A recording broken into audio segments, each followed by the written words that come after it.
This is the You Winning Life Podcast, your number one source for mastering a positive existence. Each episode will be interviewing exceptional people, giving you empowering insights, and guiding you to extraordinary outcomes. Learn from specialists in the worlds of integrative and natural wellness, spirituality, psychology, and entrepreneurship, so you too can be winning life. Now, here's your host, licensed marriage and family therapist, certified neuro-emotional technique practitioner, and certified entrepreneur coach, Jason Wasser. All right, welcome back to the You Winning Life podcast. And it's been a while since we recorded any new episodes. The beautiful thing about doing a podcast is that you can do what they call front loading and get a bunch of interviews and then slowly release them over a period of time. But we're now in the middle of May, and the second week of May. And so this is my first live interview back. And today we have a author who just released a new book that is called Beyond the Pale. And it is not only about life lessons and business lessons, but today's guest really tackles into entrepreneurship, investors, thought leaders, giving unique insight on mindset, flow, which is one of the things I love, especially from the world of sports psychology, personal development, and gaining a reputation for crafting compelling stories using other people's lives. So Matthew Turner's hanging out all the way from Yorkshire, England. So thanks for hanging out today. Jason, thank you for having me. My absolute pleasure. So I don't even know where to start because there's so much cool stuff happening with you. First of all, like author, mindset, personal development. What first started getting you into all of this stuff? Like, what was going on in life where you kind of had this aha epiphany of like, there's something more out there. There's something that I need to tackle or tap into for myself. Yeah, of course. So it's amazing to think. I forget whether it's 8 or 9 years around about this time when I left my job to start working for myself. That was kind of a transition. I've been writing up until then, but I left my job because I wasn't a great employee. I wanted freedom. I wanted to be able to kind of do things my way. My educational background has always been in marketing. So I figured I'd get into some form of marketing consultancy, but I didn't really know what it was at the time. But I also wanted to finally finish and publish my first book, which way back then was called Beyond Parallel. Similar in name to my current one, but very much different. And I took the leap. In hindsight, I should have probably have taken more time. I should have probably kept a job, done things on the side. But I threw myself in head first because, I was a little bit younger and I thought, why the heck not? And what I realized very quickly was just the fear of it all, not having that someone to tell you what to do, not having that place to go, that job, that security, that safety net. So I decided to write this book called Successful Mistake, which was my first nonfiction book. Like I said, at this point, I was getting ready to publish my first novel. I already had my sort of second novel, the idea, well and truly planted in my brain. But I had this idea. I always wanted to do some kind of nonfiction book. And The Successful Mistake was it, because I figured it would be a fantastic way for me to learn from other people. So I just interviewed dozens and dozens of entrepreneurs, business owners, coaches, authors, thought leaders, speakers, just anyone who I came across who inspired me in some way or another. And I was like, well, can I interview you? Can I talk to you about your biggest failure, a mistake that you made, and how you turned it into success? And that led to 163 interviews in some form or another. Around about 100 of them were like face-to-face like this. And then there was probably 50 or 60, which were kind of over email or through some sort of written form. And I just learned a ton, not just about failure and mistakes, but just how people further down the road than me had an outlook on life, how they approached adversity, how they approached and defined things like success and happiness and purpose, how they basically lived their day, their habits, their routines, their rituals. So I suppose I just incrementally got pushed further and further into the rabbit hole that is personal development, right? And it started to introduce me to the idea of mindset, a word I'd always known of, but I never really understood. I figured I did, but the more layers I peel away, I realized I knew nothing. So it was probably after I'd finished writing The Successful Mistake, when I was really kind of tying it all up, editing, trying to sit back and reflect on what I'd actually learned, what I was going to do next. But I started to realize my sort of personal relationship with life and living and business and relationships and just everything. Yeah. So I started to read more, dive further into it. And yeah, it's a rabbit hole. One thing led me to another, to another, to another, to another. And that was probably around about 4 or 5 years ago now. And yeah, it's just been a whirlwind since.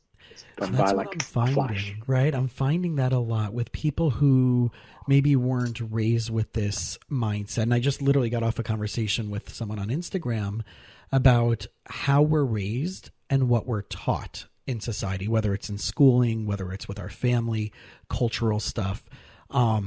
And we were talking about it in the context of relationships for young professionals and how there are people out there who don't even realize that they have this mentality of entitlement, that they're waiting for someone else to solve a problem for them, or that the problem is an answer that can be solved by something outside of you. Now, that's different than having resources, getting mentors, right? But that if I attach myself to a specific school of thought, or if I just hang out with this community, or if I just live in this place or get this type of job, my life will be better. But I think what you're leading to, and what I'm probably going to assume you figured out, is that it's the inside out. Absolutely. I mean, at this period of time, I kind of assumed I was a pretty well-rounded individual, as much as a person can be. I didn't suffer, any kind of major trauma or anything growing up. I obviously had my trials and tribulations, as everyone does, but nothing too extreme. And I had parents who stayed together. They were good parents. I'm very fortunate to live in England, so brought up in a first world, very developed country where even if you're on the sort of breadline, you're still pretty good compared to many people out there in the world. So I assumed I had it pretty well together. I was okay. But yeah, the more I sort of dove in, I realized, entitlement and privilege is an important word there. But I was very entitled. I was very privileged. And I did have a pretty fixed outlook, pretty fixed mindset. When I dove into mindset, I was like, I'm pretty growth oriented. I'm pretty sure. But when I was honest, when I was reading, going deeper, I was like, I'm growth in certain areas and in certain situations, but my default setting is probably rather fixed. And I started to, compare myself, like who I was then to how I was brought up. And it was not that any one thing did a poor job. It wasn't down to my parents or school or society or anything like that. But as a general rule, we are, I think, as you're touching upon here, brought up to, I suppose, wait for permission, assume that you're either good at something or not, that you've got to stand in line, you've got to work your way up to the ladder. And that there's a set of rules to abide by to kind of get to where you want to go. You go to school and then you go to university and then you get a good job and you do this and then you can get a nice car and a nice house, and it will lead you further and further towards happiness and success and a fulfilling life. The rewards. Exactly. Of life. Yeah. And I began to question more and more. It's like, well, actually, what are the rewards of my life? Like, what does success look like for me? And that was one of the biggest, probably the biggest takeaway I took from writing The Successful Mistake and interviewing everyone I did. I realized that those people further ahead from me, they'd taken the time to stand back, just have a moment and start to define what success meant to them. Yeah. And I realized I had no definition of success other than the one given to me. Right.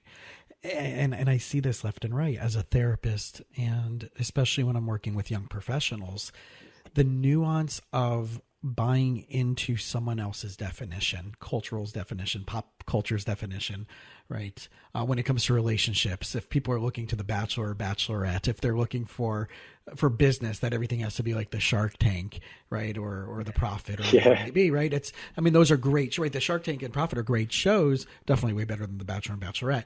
But at least there's a little bit more reality when it comes to those reality shows. But I think that the unpackaging and deciding for yourself, and going back to this conversation I just had with this person, was they asked a question and they said, how do I know if I'm in this relationship or I'm trying to get into a relationship that it's going to get me where I want to go, or the lifestyle is going to be okay versus, are they cheap? Are they frugal? And I'm like, well, do you have those answers for yourself? Are you expecting something outside of you, again, to answer this problem for you, versus what is your definition of financial success? What is your definition of financial stability? What is your what will make you content? What are you trying to compete with? Who are you trying to compete with? Why are you making the choices you've already made? Whose information, whose data are you internalizing versus you proactively deciding what you want to be? So as you were working with these entrepreneurs and business professionals and thought leaders and interviewing them, what were some of the common themes that you find? Because my first guess is knowing, having this type of interview process in my conversations with people on my podcast, a lot of fear has probably come up as a main theme. But so in addition to that, and I'm assuming that might be one of the themes you found, what else has been there?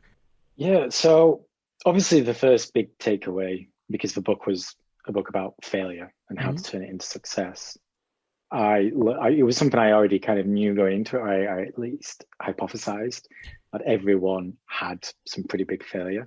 But I began to realize just how big some of those failures were, not just in terms of getting into huge debt. There were certainly those stories, but just the self-sabotage, the unhappiness, the internal struggles. So failure can wear many hats, but failure was always present in some form, which was an obvious takeaway from a book about success, mistake, failure, and the relationship of those.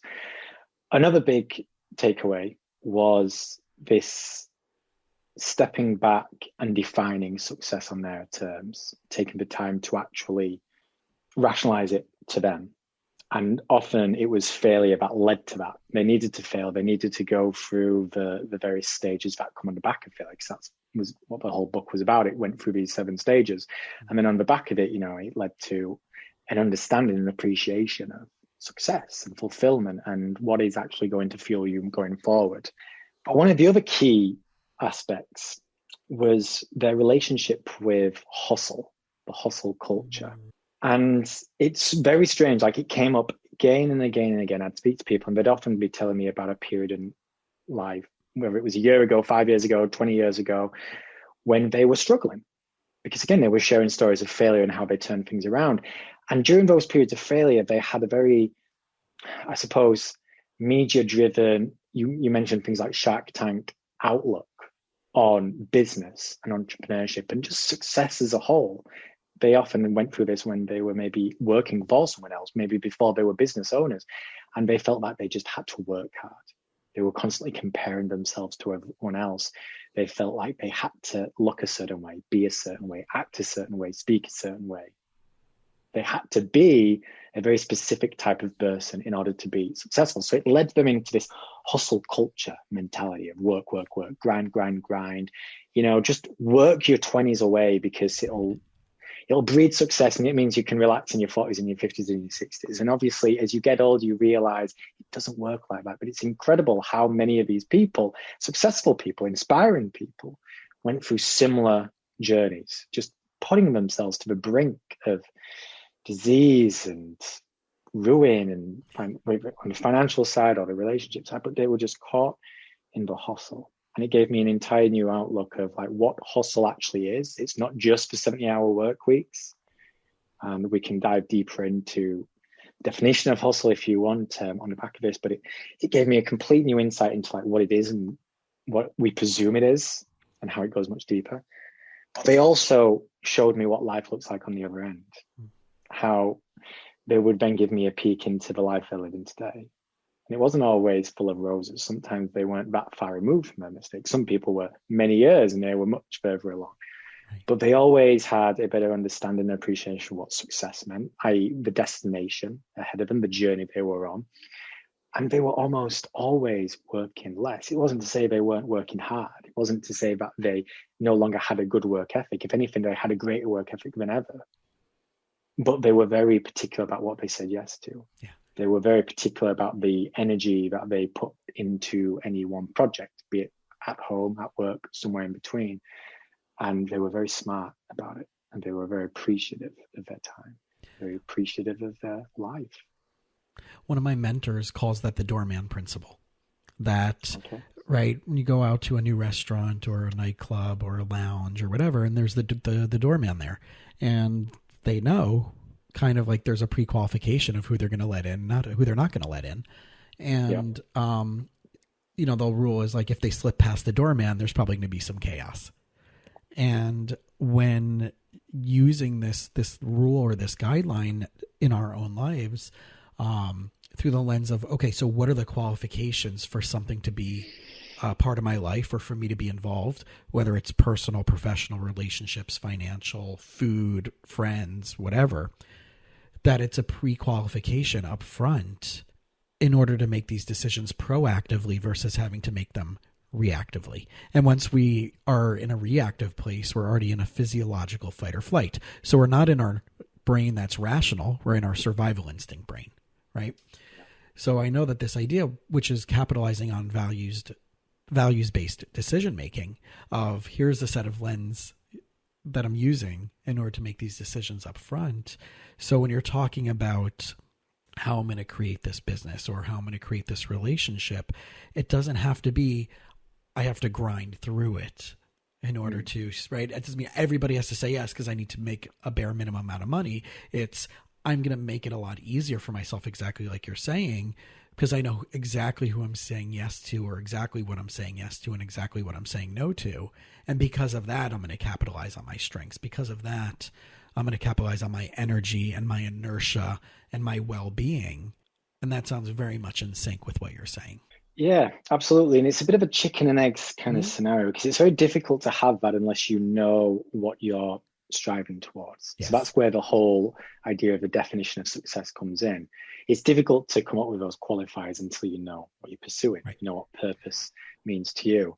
But at the same time, it's very difficult to give yourself the freedom and the time and the energy to figure out what that means unless you start saying no, unless you step away from the hustle. There was a couple of people who I interviewed for the most recent book, Beyond Pale. One was AJ Leon, an incredible person who I've known for a few years now. And while interviewing him for the book, he talked about this notion of going an inch deep and going a mile deep. He says he personally couldn't fathom trying to serve thousands or millions or billions of people, because he only doing what he does the way he does it, he would only ever be able to go an inch deep. He likes to focus on less people so he can go a mile deep with them. And it's a philosophy, I think, which is perfectly aligned with what we're talking about here. It's knowing what a mile deep looks like for you. It's about going deep. It's about becoming that master. It's about giving yourself and those you're serving the time and the attention it deserves to really cause an impact. Yeah. The other thing that came up when I interviewed another friend of mine, Jules Schroedner, who came later in the book, and we were talking about the relationship between mind, body, and spirit. And the conversation just naturally went to this. Once you align those things, you can start to really hone in and figure out what your hell yeses are. She actually used a different word to hell, but I'll keep it PG for this thing. But she was like all about. It's so great that you're saying that. I'm literally co-hosting. I have a second podcast with a professional matchmaker on young professional relationships, and I have a huge thing. Anytime I'm doing a workshop, and I got this from someone Rich Litvin, who's actually a coach. He's actually from the UK originally. He's in LA now, but he's all about hell yes or hell no. There's no hell maybe. Exactly. That's exactly what she was basically saying, and. Her story, as she was sharing it in the book, was like she was that person in the hustle. She was saying yes out of fear of saying no. And you mentioned fear earlier, and I think we often say yes because we're fearful of what no might mean. But we don't actually take a step back and are fearful about actually what saying yes means. We're just fearful of that no. But once you free yourself up and you like the doorman analysis that you sort of touched upon there, and you start coming up with those qualifiers, you're able to give yourself the time always to go that mile deep. You can just hone in and just focus on those hell yes. And everything else is a no. If it's a maybe, it's a no. And you can just start to gravitate more and more towards those hell yes and just go deeper and deeper and deeper. But it's so difficult to do that if you're caught up in the hustle and grind. I mean, how can you possibly commit yourself or even open your eyes enough to figure out what a hell yes is if you're working 13, 14 hours a day? Yeah. If you're doing 70-hour weeks, if you're spinning 7, 8 plates at once, it's impossible. You're just going to, like you say, be reactive. And it's just the reactive brain is going, okay, well, I'm fearful to say no, so I'm just going to say yes, and I'll figure it out later. And I think people treat their 20s like that, and then it bleeds into their 30s, and they bleed into the 40s. And before they know it, they're just like, what the hell is my life? I'm burnout, I'm unhappy, I'm self-sabotaging. And these were kind of the common stories which I heard. So yeah, right. Big takeaways were just failure is present. Hustle and fear is a big part of those. And it stops you from defining what success means. But once you actually escape those, you can define it on your terms, figure out, oh, hell yes. And yeah, I suppose hide that doormat. Yeah, the survival instinct of that brain, right? That's the reptilian brain. The fight or flight is really all about survival. So especially when people are trying to create something in that entrepreneurial space, it usually does revolve around them producing something. And there's and I always like having this conversation with people that there's a difference between being entrepreneurial and being an entrepreneur. Right? Being entrepreneurial is creating something, but being a true entrepreneur is eventually creating something that doesn't revolve around you being the person providing that service. And those are two stages of that. And then the other point that you're tapping into about how do you sift and sort through knowing what the hell yes is and what the hell no is that now at 42 years old and being in private practice, right, graduating in, let's say, 2005 from graduate school to where I am now in my practice, to see it now from the vantage point of being patient, that the things that I let in earlier on into my business, into my practice, into my relationships, into my social life, into my body, into my spirituality had to be sifted and sorted through so I can learn, oh, that doesn't work for me. And that's okay. Yeah. But then not go there again, not do that again, but that then becomes a hell no.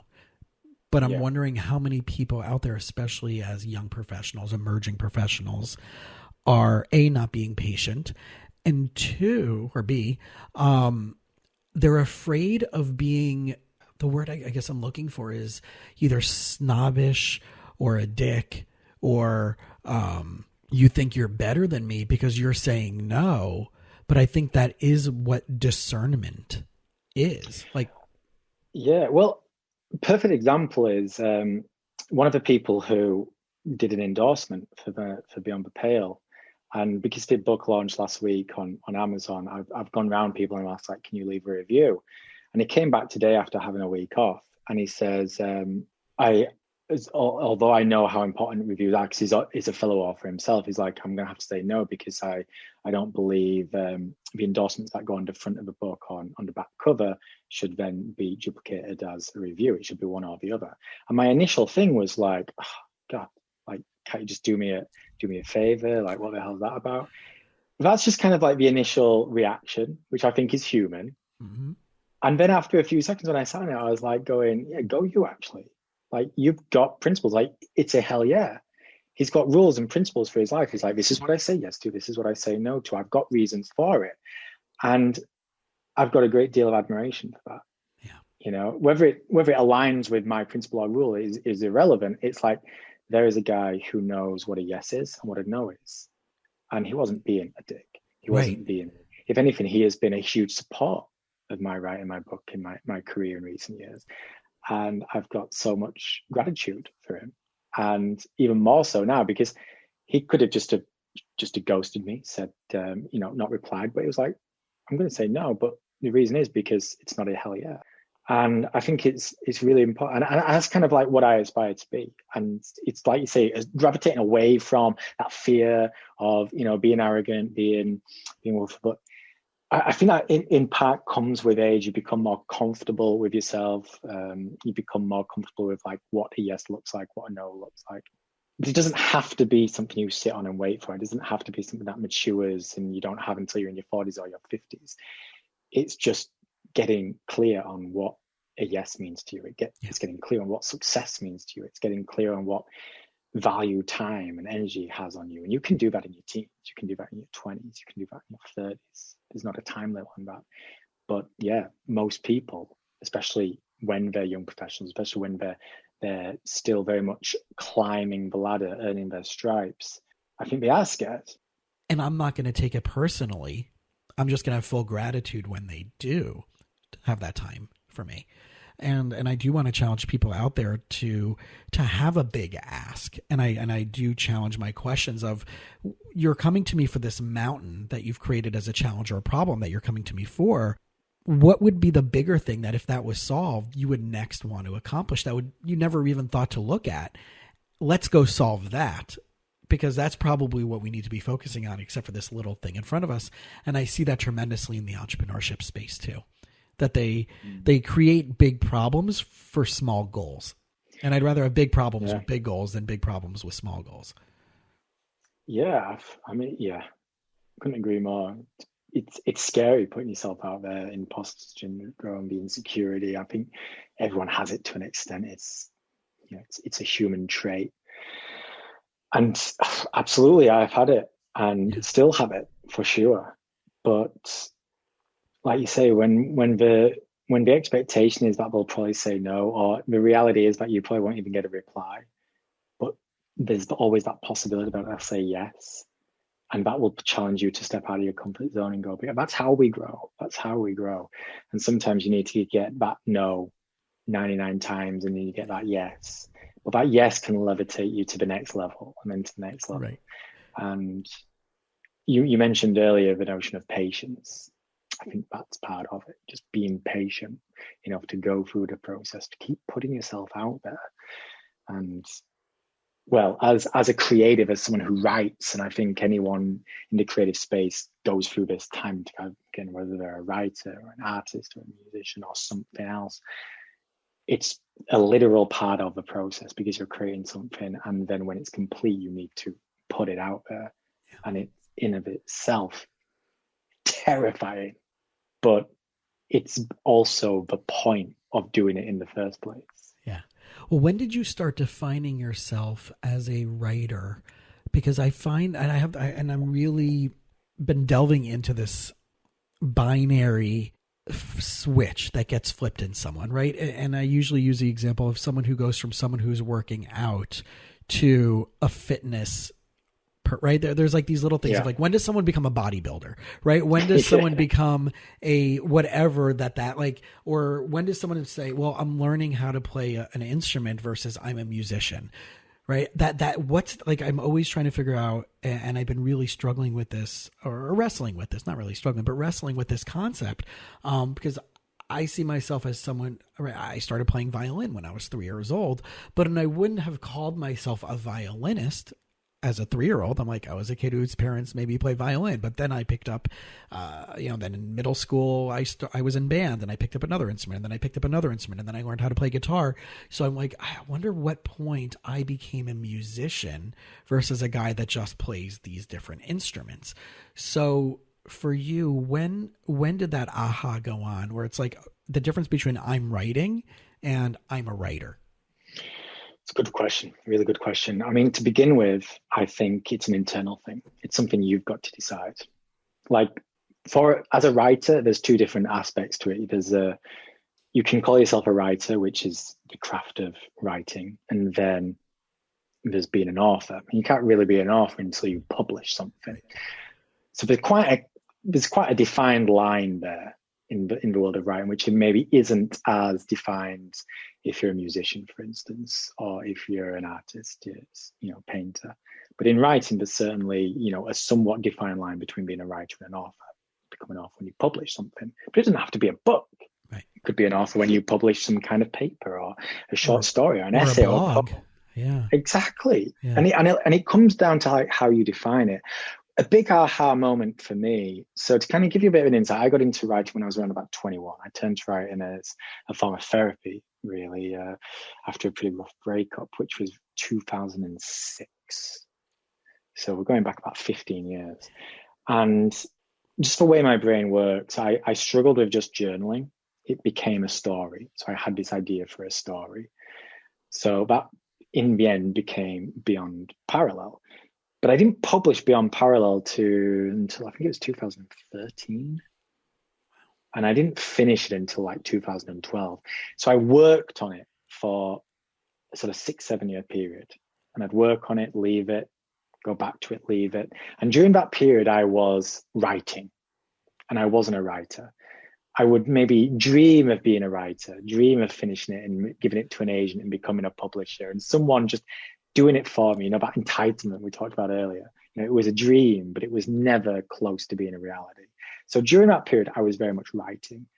When I left my job to finish that was basically me committing to the fact that I am now a writer. This is now part of my job.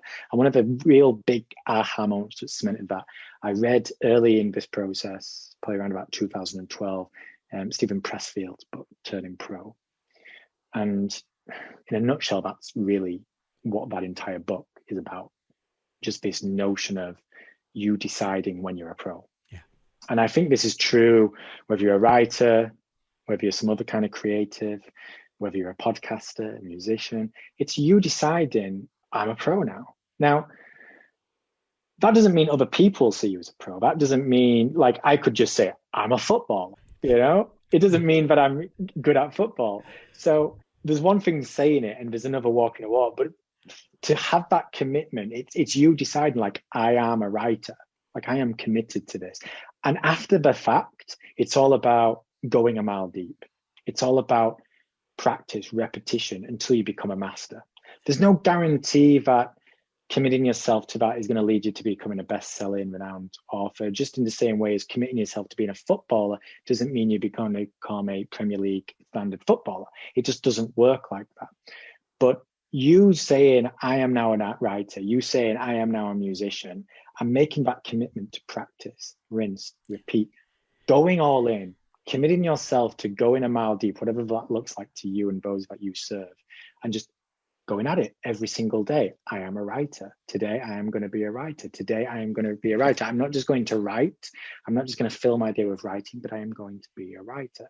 And as the days and the weeks and the months progress, you gain that experience. You gain that body of work. You start to stack those hours on top of each other.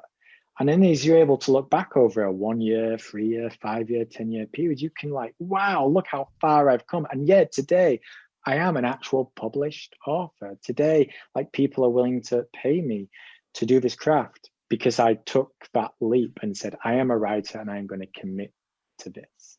For me, that's the line. It starts within. It's on you. You can't wait for someone else to say, you're a writer. You can't wait for someone else to say, you're a musician. You can't wait for someone to say, you're a podcaster. You've got to say, I'm ready to take this step now. And it's going to be ugly. And there's a difference between being a great writer and a really bad writer. Right. But in the beginning, you've got to have the guts to just be a writer, even if it means being a bad one, and going through the process until you get to great. Well, I think this whole process is ballsy, and I was this incredibly shy kid and naturally an introvert. And even as a performing, so to speak, like I shied away from it. I would never do public speaking as a kid. In fact, one of my teachers from elementary school, I just found out lives in the same building as my sister. So I'm like, oh my God, I would love to get her on my podcast to be like, what was Jason like in elementary school? Even though like I was a good kid and whatever, but I just never had the self-belief. I wasn't an academic. I wasn't one of those bad kids who got in trouble. I just didn't have a buy-in to it. And I definitely didn't have a buy-in to myself, even though I love sports and I had friends and all that stuff. But there was this idea of me seizing something like your kind of way. And that's kind of what you're kind of describing, that we have to have the balls, to seize, like, if this is what we want to be, we have to find some level of belief and surround ourselves with people who are going to uplift us. And what you were saying reminded me of this quote, which I'll probably screw up, but it's something along the lines of, a goal without action steps is just a dream. Yeah. Right. So when you're talking about, and that's what my book was for that 6-7 year period. Yeah. It was a dream. because it was a goal of mine, but there was no real steps, at least no steps that I was committed to. Right. And then once I committed to some action steps and made it into a real goal, it became reality. So where does accountability come in? Because that's one of my favorite parts of this process. And I'm a big fan of the Dream Team, which was the original name that they had for the NBA basketball. When they started letting the NBA basketball players play, right, for the Olympics, that was called the Dream Team.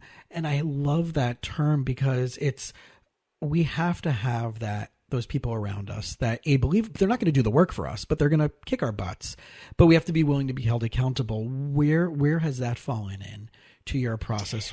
Oh, it's so important. I mean, again, I think a part of it comes within. You've got to push yourself to be accountable to yourself. And I think everyone's a bit different. Some people are more internally driven. Some people need that external drive. So what accountability looks like for you is going to look different to me and looking different to everyone else. But accountability is always important. And if there's one thing which I've maybe been lacking over the last year or so in particular, has been a degree of accountability, because I've had accountabilities in the past and I've been part of communities. So yeah, having that external factor has always played a big part on me, but it begins within. And it's me setting some standards for him. So a good idea is like, I've slipped into bad habits with my morning routine over the last year due to one thing or another, lockdown being a big part of it. And to an extent, I've given myself a bit of a break because we're just in surreal times. And I know that if I was to say to you, you're going to be my accountability partner now, and you're going to like send me a message or call me every single day to make sure I'm up at a certain time, that would work to an extent for like a few days, a week. But I'm never going to stay properly accountable until it means something to me. Right. So for me, that's where accountability begins. It's having like an internal need. Like, I want to do this. And I am going to first and foremost keep myself accountable. I might need some extra help, like an alarm clock, for instance, and by putting my journal downstairs, but it's got to start with me. And then the external accountability just reinforces that on those days when you're just feeling a little lazy, or you're just feeling a little off the path. Or you didn't have your coffee yet. Yeah, exactly. So for me, if all I have is external accountability, it's going to die away. The way I see it is that it needs to have that internal one too. Yeah. And then the external stuff reinforces it, if that makes sense. For sure. And I had this conversation with a client the other day. We were talking about health and weight loss, and the aha that I tried to share with them is the what you want has to be way bigger than the what you don't want. And you can't make the goal that's going to be sustainable based on what you don't want, because you're always going to be looking back, and that's going to be always dragging with you. So there has to be a new way of looking at everything. So if someone's out there and like, oh, I want to lose weight, and you're just tracking your goal based on your weight, that may not be a big enough goal, because it's like, well, I don't want to be that weight anymore. Well, okay, so what's the outcome of that? What's bigger than that, right? Is it I want to be able to run a mile or a couple kilometers without, losing my breath. I want to be able to, right. There has to be something that's bigger, and then make that goal that you thought was a goal part of that measurement along the way into something bigger. It's so important. Yeah. Because accountability, I think we can use it as an excuse. We've talked earlier about this idea of waiting for some permission, society's version of success. And I think we can use accountability like that. And it's something that can very much get us caught up in the hustle and the grind.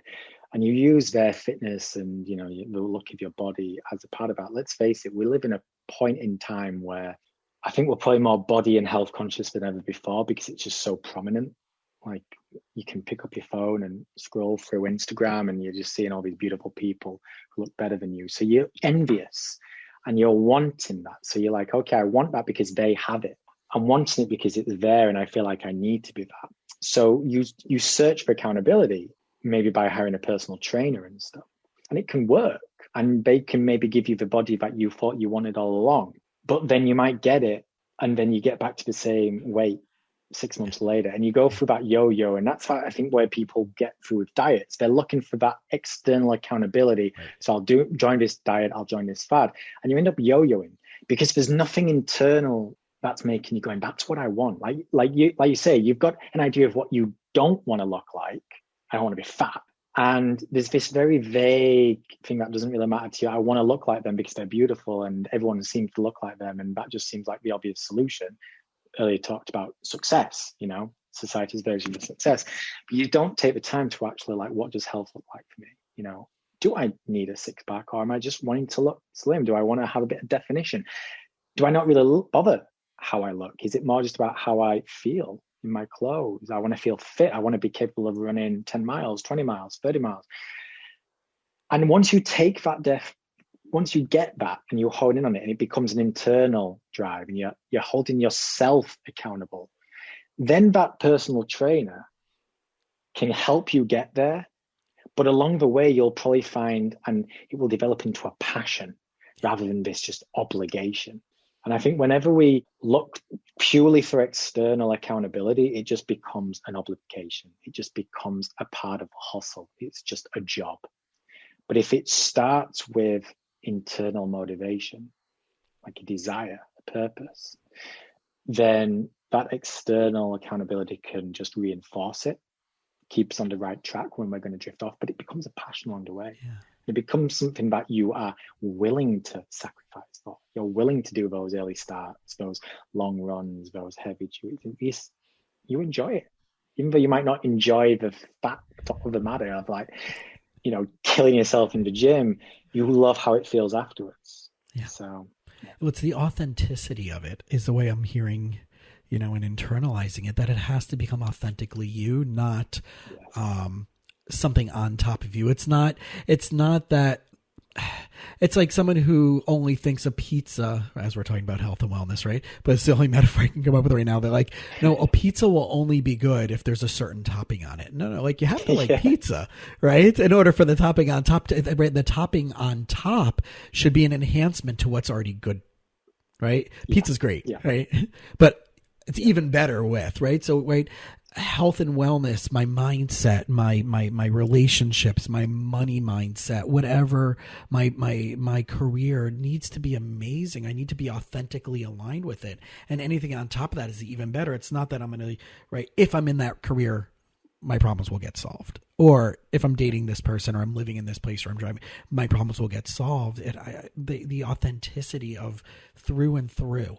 And I think that sets us apart, or that will set a person apart from being consistent, from being, I heard this in Esther Hicks from the Law of Attraction world. I heard her once say in one of the workshops I was at, she goes, stop aiming for happy, because happiness is an emotion no different than anger or frustration or disappointment. It's a fleeting, it's the result of experience, right?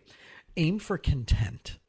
Because content is a consistency, that it's bringing you to a place where there's an awareness, that that there's effort, that there's an aha-ness to it, but that it doesn't have to be this external factor that's reliant on something being there or not being there in order for you to feel it.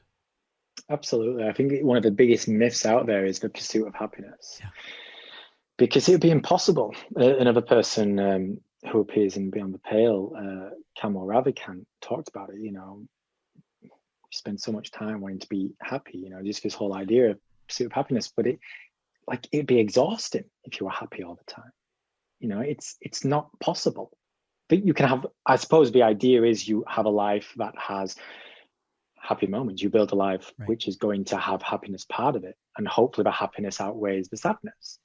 And you will say that about all positive emotions. You want a life where the positive emotions outweigh the negative emotions, but it's never like you can't build a life free of negative emotions or negativity, because it just doesn't exist. Like right. You can't just live a life of pure happiness. And just being content, having an idea of like, okay, what is the life that I want? It doesn't need to be this unrealistic, Disney movie. It just needs to be real. It just needs to be, as you've said, authentic, meaningful and purposeful. Meaningful. Yes, exactly. And then if you do that, a byproduct is going to inevitably be happiness. It's going to be moments of glee and joy and pride. You will still have sadness and insecurity and self-doubt. But if you commit yourself to just being authentic, to be pure, to be living a meaningful life, doing something that means something to you with purpose, where you go a mile deep, then a byproduct of that life is going to have more positive moments than negative moments. And really, when it all comes down to it, that's all any of us can really aspire toward. Yeah. And you're reminding me of Buddhism 101, which is that we have to accept the fact that there is suffering and challenges in this world. And if we try to repel that versus embracing it, we're not going to get the deep, meaningful, purposeful lessons, because these things do need to happen. You know, I joke, I'm a marriage and family therapist who's divorced, and I'm a way better human being and an exponentially better therapist because of it. So if I am A, embarrassed of it, or B, don't leverage the life experiences and own that this is, you know, I had stuff in my life that allowed that, you know, that I engaged in that level of not showing up as best as I can. And if I use that as a, you know, I'm for dishonor or that I'm not worthy, or that I am embarrassed about it, then I can't grow from there. Versus using it as a right, what do they call it? Like a jumping board to get me higher and to go higher and deeper. And it's something that I feel allows my authenticity in a way. It's not like I'm wearing I'm a badge of honor, like I'm divorced, but it's like, this is what I've learned. And now it's part of your journey. Yeah. And yeah, like, absolutely. You know, the good, the bad, it forms us. It can be tricky at times because you wonder what if, and, you know, we're all just really fragile bodies of meat, you know, with this really intelligent brain that is in this like weird in-between place where it's more intelligent than our sort of body of meat is probably, you know, worthy of, yet it's not nearly intelligent enough to kind of figure out all these questions that we have and where our mind wanders to. So our brain, and we probably will be like this throughout human history, but it's evolved to a point where it's just this like awkward in between teenager. It's too smart for its own good, but not nearly smart enough to have it figured out. Right. Well, that's what I'm saying about America today, that we're in a really awful and awkward puberty stage. We're right, because you're right, you're in London, right, in England. So like, you guys have been around a lot longer than we have, and you know, and you guys are still going through some stuff also. But it's funny how we expect after 200 and something years that we have it all figured out, and the entitlement and egotism that we carry here. Not that there's not great things about America, and there is tremendous great things, but we're going through a really awkward, smelly puberty, voice cracking, pimply stage right now.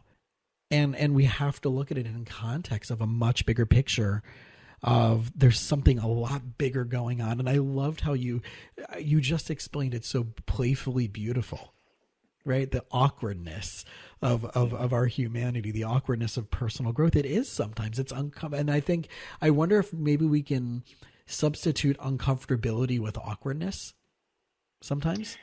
Yeah. It's not just America. I think it's humanity as a whole. Right, but our own personal development. Yeah, absolutely. Right? Yeah, on a personal level. Yeah. Definitely. And I think it gives us a little bit more of a playful strategicness instead of like, oh God, that's so uncomfortable. What would it be like if we're like, I'm going through an awkward place right now in my career. I'm going through an awkward place in this relationship. I'm going with an awkward place in relationship to my financial strategy, right? Instead of like, it's uncomfortable. I wonder if that gives us a little bit more playful maneuverability with that. Yeah. I think we're so hard on ourselves. When you take a step back and think about how long it takes for evolution to take place. You know, as a body of meat, we haven't evolved all that much over the last, 50, 60,000 years. You know, evolution takes a very long period. And you go back a few hundred years, civilization as a whole evolved at a quicker pace, but not much quicker. Right. You know, like people's lives 100 years prior were basically the same, and they knew that the people who were coming 100 years after them would be living a very similar life. And then a couple of years ago, like a flip switch, exponential, and things started getting quicker.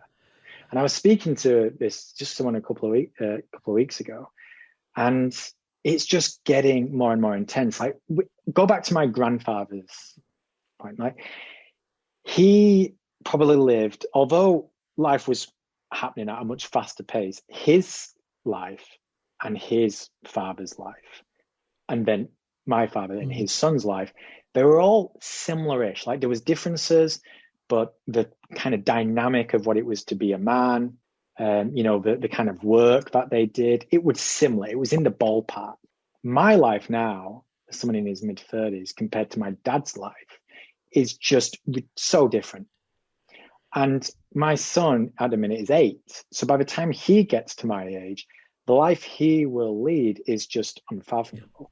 We are just at a ridiculous point in human history where things are changing at a ridiculously fast pace. Like, it is insane. And I don't think we give ourselves credit, because we are just these humans who are on the surface, in terms of mind and body and spirit, the same as 30,000 years ago. Oh, sure. Pretty much. Right. And our bandwidth hasn't changed much either in our... Yet society, like, what is thrown at us on a daily basis, what we have access to, it is unconscious. Like, it's insane. It's very difficult to comprehend. It's overwhelming is what it is. So yeah, I think we expect ourselves to live these really happy lives, and we're expected to be perfect all the time, to have a perfect body. And I'm in it all the time too, constantly give myself a hard time. And we need to stop it. We need to remind ourselves more often to just take a step back and go, you know what, I'm just a human, regardless of how old I am, regardless of my race, my ethnicity, my country of origin, whatever else. I'm just a human. And life is hard at the best of times. And we live at a time where there's a great deal of opportunity, but the shadow to that is a great deal of overwhelm. And it's understandable that I have no fucking clue what is going on and what to do most of the time. And if anyone who says or makes out that they do, they are lying. Like, how could any human possibly grasp the world that we live in today? It's that bandwidth thing, I think. And I think that goes back to the yeses and nos, having a clear what gets onto your plate. Absolutely. It's simplifying things. Right. It's having that dormant, so you're like, okay, I can't have the answer to everything. So what do I have the answer to? What are those qualifiers going to be? What am I going to commit to? What is going to be a hell yes? And then just being okay with that. Yeah. Being okay with being awkward. Be okay with saying no. Be okay with not having all the answers. And just committing yourself to being the master of what you are a master of. And having a bit of patience and faith that it'll lead you to, I think the way you phrased it was perfect. A life of content. If we can have that, that's good enough. Yeah. I heard a bunch of episodes ago, I had Dr. Scott Stanley, who is a professor of marriage and family therapy at the University of Denver, but he's also most well known for an article called Sliding versus Deciding, which is how people in long-term relationships make decisions that eventually lead them to unhealthy patterns, that they're too invested too much in a relationship by obligation versus proactivity. And he talked about the idea of how when someone makes a decision, that commitment means that it's to the exclusion of everything else. That you're deciding, I'm not deciding these other things. And it has to be proactive. It's not just about, I'm here, this is what I'm resigning myself to, but it has to be, I'm willingly excluding other variables, willingly and proactively to have a commitment. So obviously that applies to every aspect of life, especially a meaningful life. We don't, and again, talking about bandwidth, like we have to decide what we want to watch, what we don't want to watch, how much, like I don't really watch live TV. And people are like, well, but how do you not know what's going on in the news? I'm like, if I need to know, I'll find out somehow, because it'll come up either with one of my clients or it'll pop up on my whatever, or someone will mention it to me. And I know there's certain things are relevant. Like I need to know what's going on with all the Bitcoins and the cryptocurrencies right now, because that's just something I'm interested in.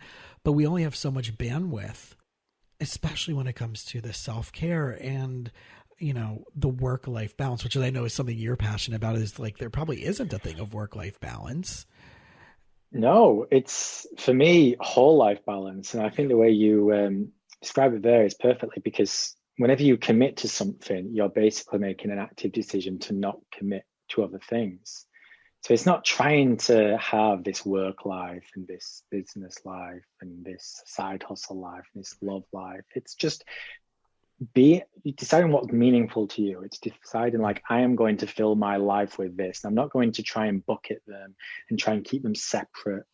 It's trying to just build a situation where they can coexist and they can overlap and interweave and integrate, and just create these lovely swirls and patterns. It's like if you put a bunch of colors in a bucket and then swirl it around, you're not going to be able to separate them. They're just going to intermingle and form beautiful patterns, and that's art. And I think that's how we create whole life balance. Just deciding what colors we're going to put in our bucket and allowing them to interweave and intermingle, and not trying to separate them, not trying to decompartmentalize them, and not creating that constant stress where we have to be this person in this aspect of life and this other person in this other aspect. It's stressful, it's overwhelming. Mm-hmm. The point of what we were talking about earlier is to just try and simplify, because that allows you to just be, that allows you to fulfill your potential. And you've got to understand what a hell yes you looks like. Right. I certainly haven't got it all figured out, but I'm much closer. And I know I'm much closer, because me a few years ago would have been all about Bitcoin and all these other things, because I would have been fearful of missing out. Right. I would have been on Clubhouse. I'd have been on TikTok. Not because I felt like I would have found any success there, but I was like, what if I do? I haven't touched Clubhouse. I haven't touched TikTok. I haven't touched cryptocurrencies yet. Even though I feel like it's interesting, I'm like, I don't have the motivation to properly learn about this. And I've met some people who get it and have tried to explain it to me. And I'm like, I know I can grasp it, but it'll take some conscious effort. Sure. And I don't want to say yes to that right now. In a year, 2 years, 5 years, I know there's going to be a point in my life where I'm going to be at a stage of investment, and I will commit to that. But right now is not now. Yeah. And I love that, because it's such simplicity, right? And I'm a big fan of simplicity over complexity. And I know that with anything that I'm not knowledgeable in, I want to go to the person who probably is the most knowledgeable. And now with technology, it's a lot simpler to get in front of those people that, right. Yeah. Whether we're going to access them one-on-one, or we can watch their YouTube videos or their TED Talks or their podcasts or whatever it may be, that accessibility to anybody in that world to give you at least a bare minimum, right? You may want that 1-inch knowledge just to make the decision whether or not you want to go further in that. Yes, exactly. Yeah, exactly. And people might say to me, oh, but you're missing out by not being in Bitcoin. But you could say that about everything. Yeah. Yeah. And I know that there's going to be a point in my life, just using investment, that I will kind of go into like investment chapter. I'll have done enough. I'll have kind of got my ducks in a row, and it'll be like, yeah, this is the time. And I'll be able to give myself the attention it deserves to do it properly, rather than now just half-ass it, right. Go an inch deep and probably be one of the people that loses rather than wins, because that is usually how it is. The people who commit themselves, especially to something like investment, win. Everyone else tends to lose. And the ones who win because they know there's always going to be a lot of people who just come in hoping. Right. Right. It's going to be an overnight thing, going back to the lack of patience. But there's always going to be something new. Right. Like you said, right? Yeah, like you said, like if we're expanding this exponential. So I remember it had to be around 2000. I was working with elementary, middle school kids doing programming and whatever. And I remember at the snack bar, and we rotate around. The adults were like rotating to volunteer at the snack bar, and the kids were like, oh, I want this and I want that, right? And the assistant was like, God, like instant or I was like, what was it? I go, oh gosh, like instant gratification, and the gimme now. This was around the time when like Harry Potter first came out. So like just giving the context of like time frame, right? So and the person who was with me goes, no, instant gratification isn't fast enough anymore. It's not now. Right. And now that was around 2000 and now we're 2000, right? We're 2021, right? There's no instant messenger anymore because they can't even use that word, right? It's during Elon Musk on SNL on Saturday Night Live the other night, right? What the app that everybody was trading Dogecoin on went down and people were losing their crap. I know. And right, I couldn't trade, I couldn't do this, but you know how much money that probably saved people from losing or buying, right? Either way, like the Robinhood app went down for like 15 minutes. So the people were like, the instant gratification grab, thankfully, was blocked, but it was a technology snafu, not a mindset decision to like, okay, what's the long term? What's the patience? What's the... It's deciding what's right for you at this moment in time. And I always struggled with it. I was constantly, chasing those shiny objects and I had a fear of missing out, FOMO. And these days I'm like, I might miss out, maybe I should be doing that, but I'm committed to doing this.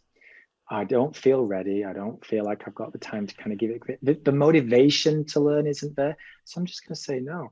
I still have a pension and stuff. So I'm like giving it to someone else to do that for me.